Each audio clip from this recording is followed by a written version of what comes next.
आजाद ने बीजेपी पर जमकर निशाना साधते हुए ऐसा बात कह गए कि सुनकर आप भी चौंक जाएंगे। मैं समझ नहीं पाता कि भारतीय जनता पार्टी इतनी बेशर्म पार्टी है कि अभी भी किसानों के बारे में बात कर रही है। उनके अंदर इतना भी साहस है अभी भी कि वो किसानों के बारे में बात कर सकते हैं। जिस पार्टी ने 1 साल तक हिंदुस्तान के अन्नदाता किसानों को गुलाम की तरह दिल्ली की सड़कों पे, दिल्ली के आसपास बॉर्डर पे दुश्मनों की तरह ट्रीट किया, उनको पाकिस्तानी कहा, उनको खालिस्तानी कहा, उनके ऊपर गोलियां चलाई, लाठियां चलाई, आंसू गैस के गोले छोड़े। जिस भारतीय जनता पार्टी के गुनाहों की वजह से 750 किसानों ने अपनी शहादत दी, वो भाजपा किसान के बारे में बोल रही है। जिस भारतीय जनता पार्टी और नरेंद्र मोदी जी की सरकार की वजह से एमएसपी कानून आज तक लागू नहीं हुआ और अभी भी किसान पंजाब के अंदर डल्लेवाल जी अनशन पर बैठे हुए हैं, आमरण अनशन पर बैठे हुए हैं।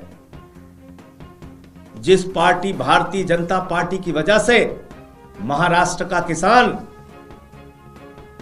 आत्महत्या करने के लिए मजबूर है, देश का किसान आत्महत्या करने के लिए मजबूर है, वो पार्टी अभी भी किसानों के बारे में बात कर रही है। इतना साहस है इनमें। किसान का का आपके मुंह से नहीं निकलना चाहिए, किसान का का आपके मुंह से नहीं निकलना चाहिए। भारत की आजादी के बाद किसानों की सबसे बड़ी द्रोही कोई पार्टी है तो उस पार्टी का नाम है भारतीय जनता पार्टी। किसानों के साथ विश्वासघात करने वाली कोई पार्टी है तो उस पार्टी का नाम है भारतीय जनता पार्टी। आप अब तक एमएसपी का कानून लागू नहीं कर पाए। आपने कहा था कि हम किसानों के फसल का दाम दोगुना करेंगे और आप अभी भी किसानों के बारे में बात कर रहे हैं। मैंने सदन में 3 काले कानून का विरोध किया था, मुझे सस्पेंड करके बाहर किया गया। शिवराज जी, घसीट के हम लोगों को बाहर किया गया सदन से। कई रातें देश की संसद में हमने उस परिसर में गुजारी है। आप बात कर रहे हो किसानों की, आप लोग बात कर रहे हैं किसानों की। मैंने प्रधानमंत्री के सामने भगवंत मान जी के साथ मिलकर नारे लगाए, उनको जगाने के लिए सोती हुई नींद से।